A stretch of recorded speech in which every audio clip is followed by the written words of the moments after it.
Good morning students. तो last की दो क्लास में हम फोटो इलेक्ट्रिक इफेक्ट और कॉम्पटन इफेक्ट पढ़ चुके हैं।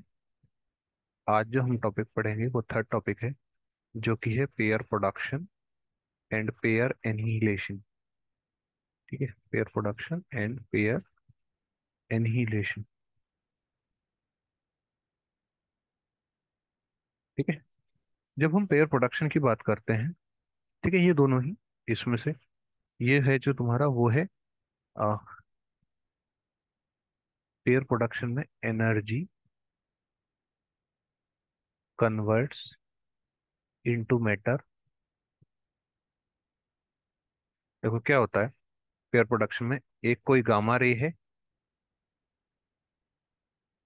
ठीक है, वो दो इलेक्ट्रॉन और पॉजिट्रॉन पेयर में अमिट हो जाएगी, मतलब सेपरेट हो जाएगी। तो क्या हुआ, पेयर प्रोड्यूस हुए। किस किस के पेयर, इलेक्ट्रॉन और पॉजिट्रॉन के। इसीलिए उसको बोला पेयर प्रोडक्शन।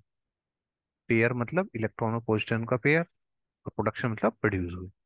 पेयर एनिहिलेशन मतलब क्या होता है, एक इलेक्ट्रॉन और एक पॉजिट्रॉन दोनों पास आए, ठीक है, और एक गामा रे बना दी, तो इसको बोलते हैं पेयर एनिहिलेशन। एनिहिलेशन मतलब एनिहिलेट हो गए, डिस्ट्रॉय हो गए। ठीक है, तो इसमें क्या हुआ, मैटर चेंज हो गया। मैटर था ना, मटेरियल पार्टिकल्स है, तो मैटर चेंज हो गया। मैटर चेंजेस इनटू एनर्जी, और यहाँ क्या था, एनर्जी चेंजेस इनटू मैटर।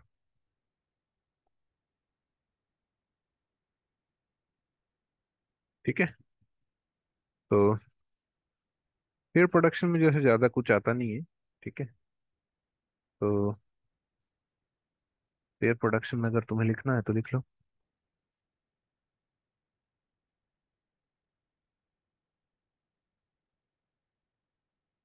मैं कलर चेंज कर देता हूँ ताकि तुम्हारे लिए इजी रहे। ठीक है, लिखो मेटीरियलाइजेशन, मटेरियलाइजेशन ऑफ रेडिएशन और conversion of electromagnetic energy, electromagnetic energy into matter और conversion of radiation into particle and anti particle pair,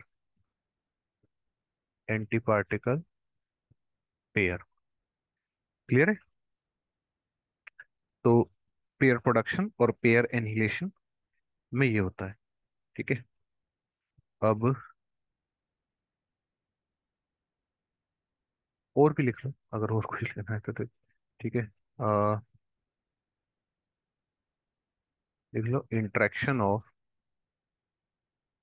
इसी की डेफिनेशन है। ठीक है, interaction of radiation, intersection, interaction of radiation with matter and it loses its energy after forming matter। Clear. अब देखो क्या होगा, ये कोई एक न्यूक्लियस होगा, क्योंकि गामा रे ना न्यूक्लियस के साथ इंटरेक्ट कर सकती है। ठीक है, और ये तुम्हारी गामा रे है जिसकी एनर्जी एच न्यू है, ये इंटरेक्ट करेगा, न्यूक्लियस एज इट इज रह जाएगा, न्यूक्लियस एज इट इज रह जाएगा। न्यूक्लियस क्यों लिया है ये अभी बताऊंगा, है ना। फ्री स्पेस में क्यों नहीं हो सकता। ठीक है, क्या होगा, इलेक्ट्रॉन और पॉजिट्रॉन के पेयर बाहर निकल जाएंगे। ये इलेक्ट्रॉन आ गया, ये तुम्हारा पॉजिट्रॉन आ गया। ठीक है। अब देखो एनर्जी कंजर्वेशन लॉ क्या बोलता है। एनर्जी कंजर्वेशन, एनर्जी कंजर्वेशन कराओगे तो इसकी एनर्जी कितनी, एच न्यू। न्यूक्लियस की रेस्ट मास एनर्जी कितनी, m c square. M n कर दिया मैंने न्यूक्लियस, ठीक है।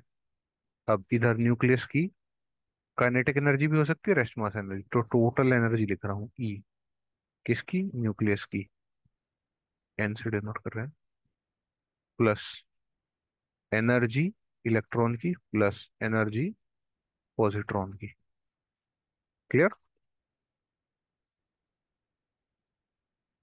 अब देखो h nu plus m n c square total. तो एनर्जी क्या होगी, kinetic energy plus rest mass energy. Kinetic energy proton की, पॉजिट्रॉन की, और काइनेटिक एनर्जी इलेक्ट्रॉन की। रेस्ट मास एनर्जी कितनी बताई हुई थी, एम नॉट सी स्क्वायर, और इसकी भी एम नॉट सी स्क्वायर, क्योंकि मास सेम होता है इलेक्ट्रॉन पॉजिट्रॉन का, तो क्या होगा, twice m not c square, plus यहाँ पे भी काइनेटिक एनर्जी न्यूक्लियस की और रेस्ट मास एनर्जी न्यूक्लियस की, ये दोनों कैंसिल आउट हो गए। नेक्स्ट पेज पे देखो,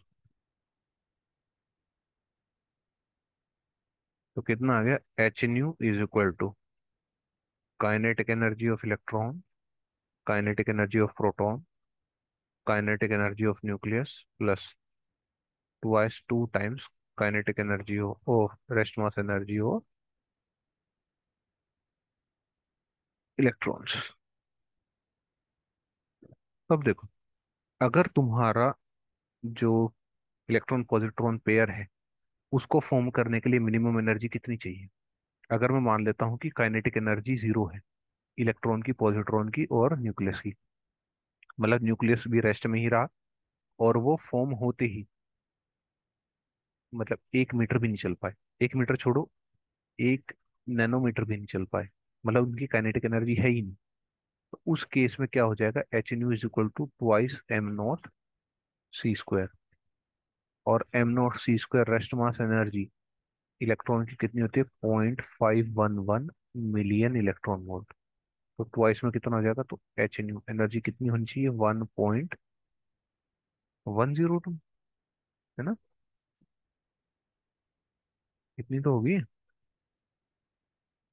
1.02 MeV। क्लियर है। ठीक है।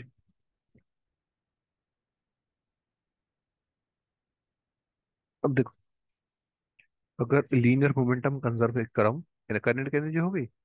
देखो linear momentum conservation, linear momentum conservation, ठीक है। क्या होगा इधर, उसका लीनियर मोमेंटम रेडिएशन का पी, अगर मोमेंटम न्यूक्लियस में भी हुआ तो पी एन, और उन दोनों का 2p कॉस ऑफ थीटा। ठीक है।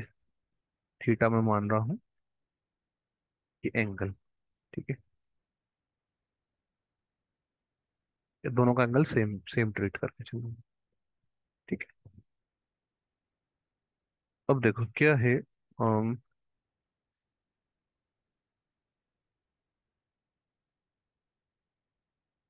पेयर प्रोडक्शन,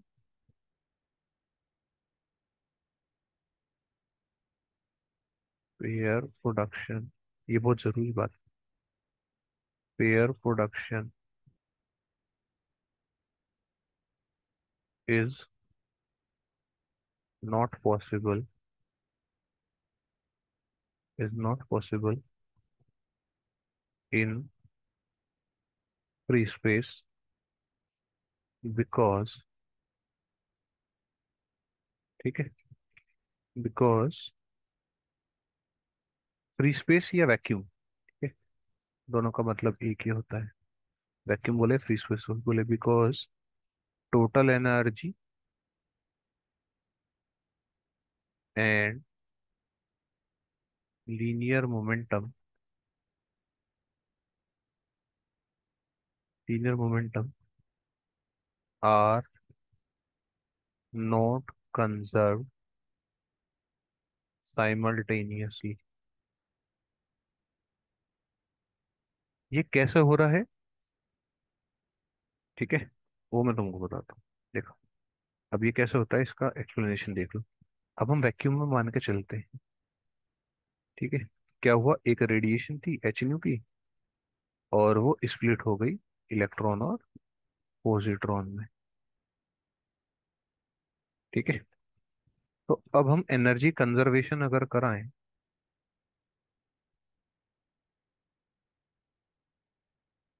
ठीक है, एनर्जी कंजर्वेशन अगर मैं कराऊं तो क्या आएगा, h nu is equal to energy of electron और एनर्जी ऑफ पॉजिट्रॉन।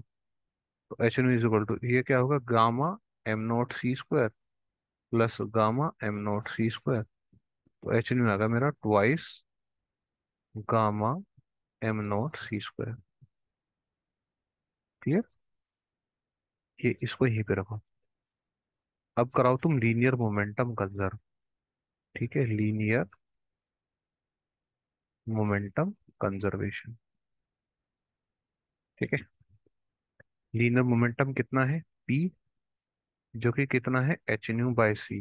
वो किसके बराबर है, 2 पी कॉस ऑफ थीटा। ठीक है, और मोमेंटम कितना हो जाएगा तुम्हारा, मोमेंटम हो जाएगा 2, मतलब मोमेंटम कितना होगा, गामा एम नोट वी। ठीक है, कॉस थीटा, मतलब कॉस थीटा तो क्या ही लिखा। ठीक है, मतलब रिलेटिविस्टिक मोमेंटम इतना होता है, गामा एम नोट वी। ठीक है, तो 2 gamma m note v cos of theta.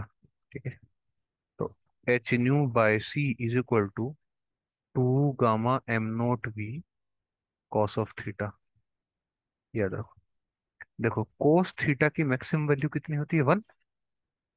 ठीक है, तो if linear momentum is conserved, देखो, if linear momentum is conserved, ठीक है, तो h nu by c is equal to 2 gamma m note we, और एच न्यू सी कितना आ गया, 2 gamma m note v by c, 2 gamma. ठीक है,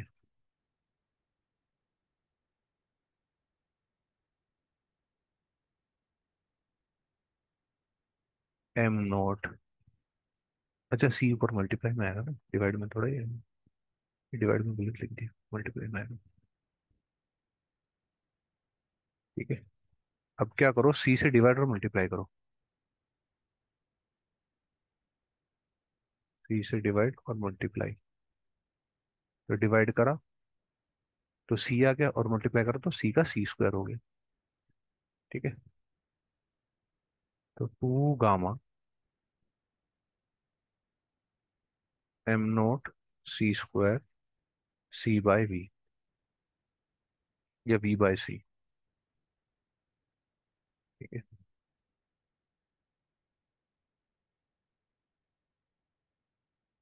h n is equal to gamma m not c square v by सी।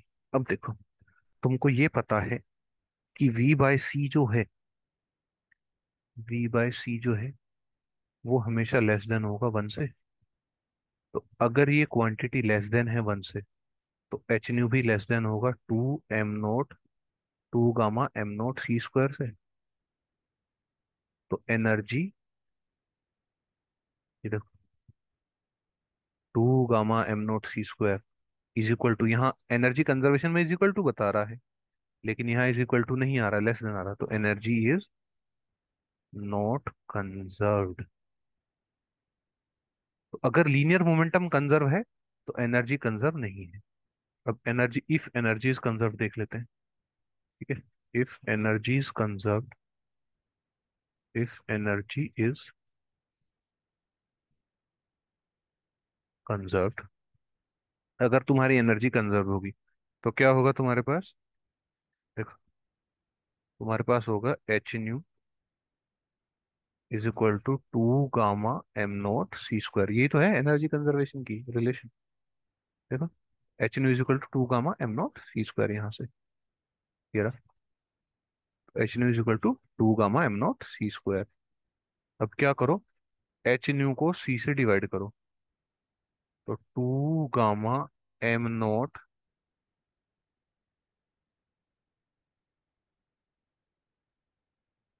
अच्छा, एक सी यहाँ से यहाँ ले आओ तो सी आ गया।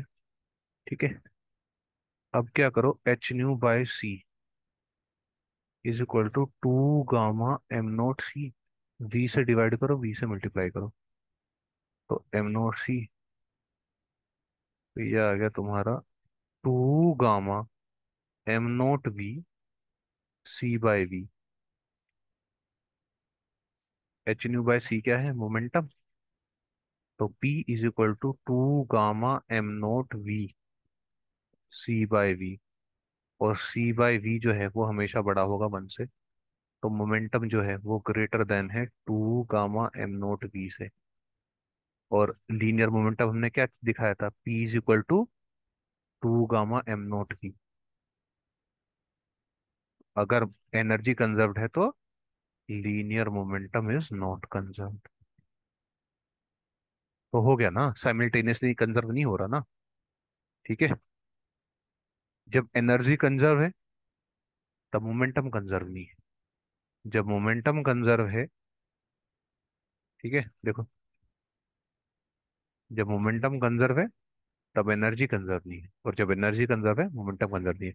तो पेयर प्रोडक्शन वैक्यूम में इसीलिए पॉसिबल नहीं है क्योंकि टोटल एनर्जी ये और लीनियर मोमेंटम वो कंजर्व नहीं है। अब हमने न्यूक्लियस का इसीलिए कंसेप्ट आएगा। ठीक है, nucleus 10 conserve the extra energy and linear momentum of the photon. ठीक है, तो इसलिए न्यूक्लियस की जरूरत पड़ती है।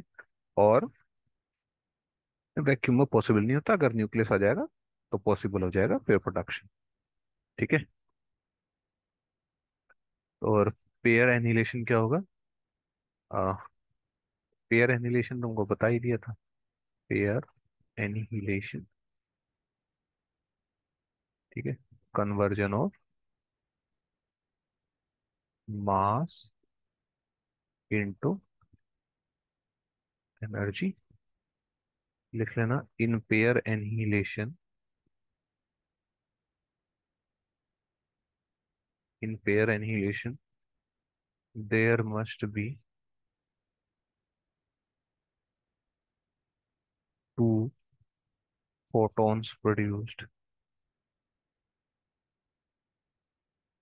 ठीक है, 2 फोटोन होने चाहिए ताकि लीनियर मोमेंटम कंजर्व हो, सो दैट,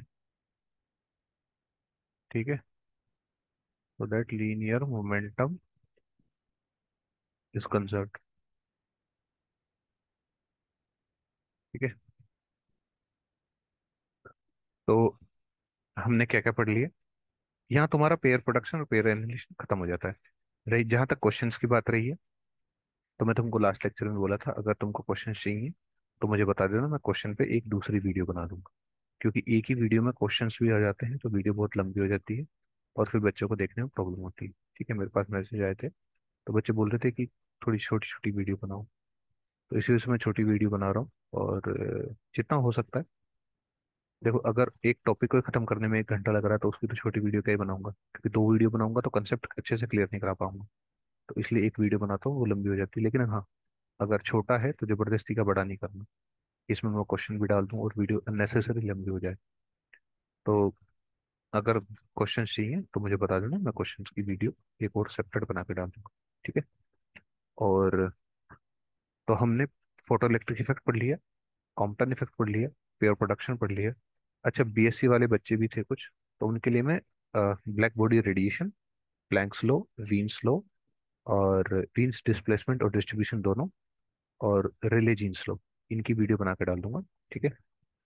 मैं डिटेल में नेट वालों के लिए, गेट वालों के लिए थर्मोडायनेमिक्स जब पढ़ाता हूँ वहां पे कराता हूँ, लेकिन यहाँ पे बीएससी वालों को चाहिए तो मैं उसके लिए बना के डाल दूंगा एक वीडियो। ठीक है। और अगर कोई भी प्रॉब्लम है इन तीनों टॉपिक में, photo electric effect, Compton effect, पेड़ प्रोडक्शन में, तो मुझे बता दीजिए। ठीक है। अब नेक्स्ट जो टॉपिक हम पढ़ेंगे वो हम पढ़ेंगे, देखो अभी हमने क्या पढ़ा, अभी हमने पढ़ा पार्टिकल एस्पेक्ट, ठीक है, या पार्टिकल नेचर, या एस्पेक्ट ऑफ रेडिएशन। रेडिएशन का पार्टिकल नेचर पढ़ा। ठीक है। इलेक्ट्रोमैग्नेटिक रेडिएशन को कैसे ट्रीट कर रहे थे, फोटोन की तरह, जो कि फोटोन क्या है, एक पार्टिकल है। अब हम पढ़ेंगे वेव एस्पेक्ट, वेव एस्पेक्ट या nature, wave nature of particle. अब उल्टा, पार्टिकल का वेव नेचर आएगा। ठीक है। तो इसमें हम डी ब्रोगली वेवलेंथ पढ़ेंगे, डेविसन जर्मर एक्सपेरिमेंट पढ़ेंगे, थॉमसन एक्सपेरिमेंट पढ़ेंगे, डबल स्लिट एक्सपेरिमेंट पढ़ेंगे। ठीक है। तो नेक्स्ट क्लास में आपका wave aspect of particle start होगा।